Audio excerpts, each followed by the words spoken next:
those people are in good trouble. Well, friends, we are here today to say something really pretty simple, something fundamental. In America and in North Carolina, we do not have kings. We don't crown them, we don't obey them, and when power forgets who it belongs to, we do not yield. Because a king is somebody who believes that the rules just don't apply to him. A king is someone who uses power for himself. A king is someone who demands loyalty rather than earning trust. And that is exactly the danger we are facing in Donald Trump. And it's no longer theoretical. We have watched him blur the line between public office and private profit, profiting off his name, his hotels, his properties, his influence. The grift is astronomical and it is sickening.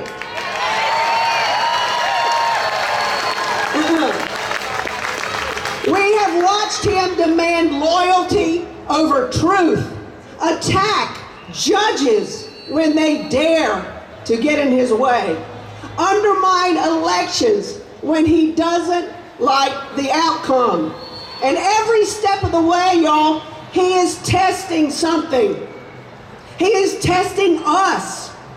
How far can he go before people will push back? Well, I am here to say we will push back and we will not yield.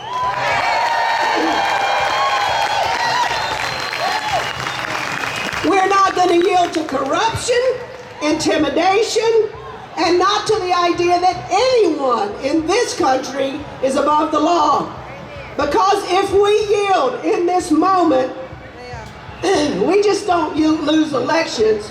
We're going to lose sight of the very idea of what democracy is. But the good news is, and let's take heart here, we don't have to guess anymore what happens when leaders stop listening to the people.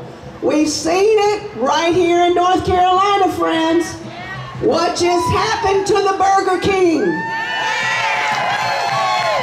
What happened to the Burger King?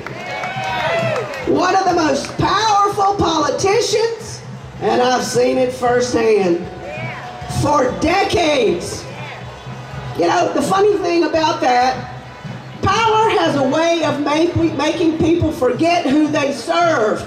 Because if you ignore public schools long enough, if you override vetoes without listening, when you push policies that people didn't ask for and don't want, they start to notice. And eventually they act. Because in North Carolina, power is not permanent. Excuse me, summer cold. Power is not permanent. It's not a throne. And it is not immune from accountability. The voters reminded him of that, and all of us. If you stop listening, the people are not going to yield. And that matters right now, because while some chase power, the people I represent are asking for something much simpler. They want lives that are easier. They want to afford housing without working 3 damn jobs. They want health care that they can use without going broke. Strong public schools, y'all, for everybody. Let's not make an experiment. We know what works in public schools. Jim Hunt taught us that. They want a government that helps when a storm hits. When insurance rates spike, you want help.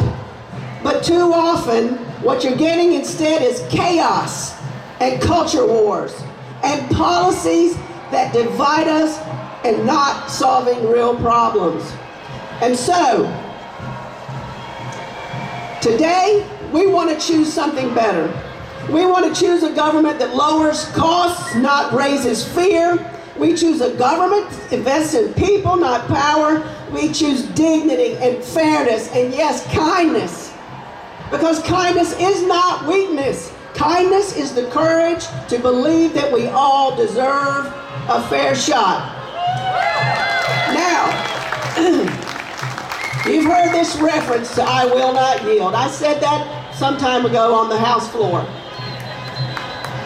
And I'll tell you, it wasn't a slogan. It wasn't a soundbite. It was a promise. It was a promise. Because when I stood there and I said those words, I meant it with everything I had. I meant it then, and I mean it more today. I will not yield. I will not. I see your shirt. Bless you. She's got the shirt. I thought I wore a good one. Can y'all read this? It says, don't get mad, get elected. So I meant it then and I mean it now. I will not yield, not to power that ignores the people, not to leaders who think they're above the law, not to the slow erosion of our rights, our voices, our democracy. And here's the thing. I'm asking you to make the same promise when they, damn it, when they try to divide us. Do not yield. Don't yield to that. When they try to overwhelm us with chaos, do not yield to that. When they act like they are entitled to rule instead of serve, do not yield to that. Because this country does not belong to kings. It belongs to you. It belongs to me. It belongs to us. And together, let's say it, we will not yield. Thanks, everybody.